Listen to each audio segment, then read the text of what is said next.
This is Tomo News for Wednesday, March 1st. Abandoned cat found with 2 pounds of fur weighing it down. If you thought you'd seen every kind of crazy cat video out there, well, think again. On December 16th, the Animal Rescue League shelter in Pittsburgh posted these outrageous photographs to Facebook of a kitty in desperate need of a snippety snip. The cat's 82-year-old owner had Alzheimer's disease, and when he was moved to a nursing home, the furry friend was forgotten and left behind. A distant relative showed up to leave some food out for the elderly man's cat, but he was caught off guard when something raggedly bolted out from under the bed. Using a flashlight, the man searched around the house until he spotted a cat wearing what appeared to be a fur coat for the ages. Its fur was so matted, due to the neglect of her unwittingly forgetful owner, that the cat looked like some sort of mythical creature out of an old monster movie. The man brought the poor disheveled cat to the vet, where they put her to sleep so the long overdue haircut could finally commence. Free of her furry shackles, 14-year-old Heidi now has a new home with the man who saved her. Nice new do, kitty cat. And she even looks slimmer without the dreads. Children arrested at Tennessee Elementary School for not stopping a fight. Zakia Crawford is searching for answers. A parent of 3 children who are students at Hobgood Elementary. April 15th, he was notified that his 2 daughters and son, along with at least 7 other students ages 6 to 11, had been handcuffed and arrested by police officers at their school.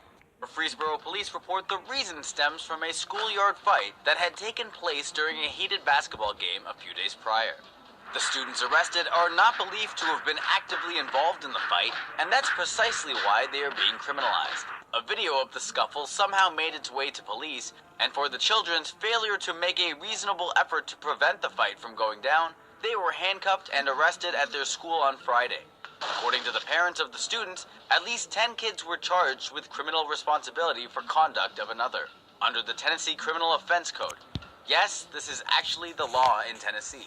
The children didn't remain in police custody for long, but the overreaction by the cops was enough to trigger community outrage, especially for Zakia Crawford, who claims his son was homesick that day, and one of his arrested daughters wasn't even at the basketball court. Didn't this same thing happen to the Seinfeld gang in the series finale? Because they watched the chubby guy get mugged and did nothing, breaking the Good Samaritan law? It was funny then, but in this case, not so much. Brooklyn rape suspects claim that the victim was having sex with her father before the assault.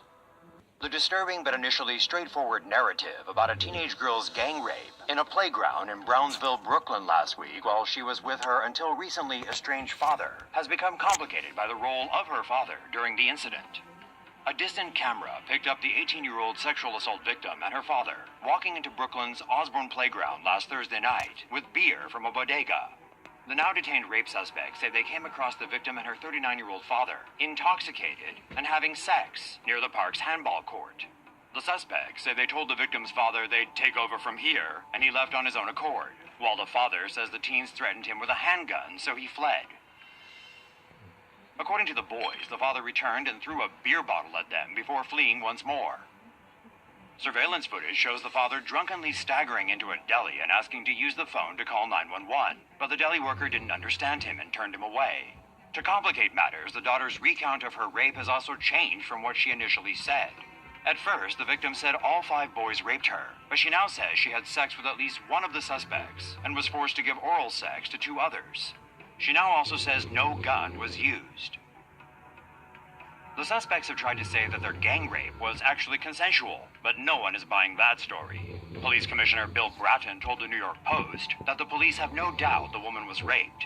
Officials say the woman and her father have been separated for most of her life. He lost custody of her when she was 2, and she was raised on the West Coast. Pocket Sensor tells users chemical makeup of almost everything.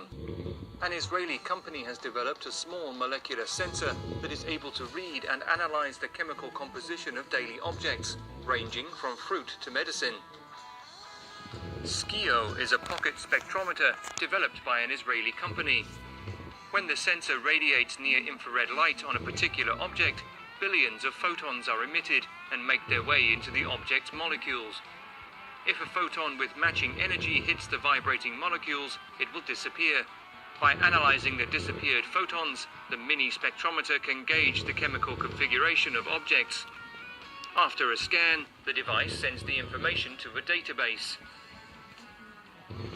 The result will then be transmitted to the user's smartphone in real time.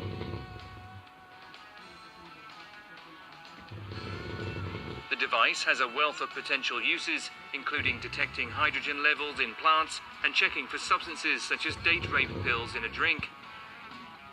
The developers said the sensor will be more useful as time passes, as the developer is still building a database of objects.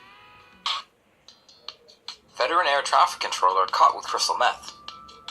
Green Peck, a veteran air traffic controller previously involved in 2 major aviation mishaps, arrested on Wednesday night.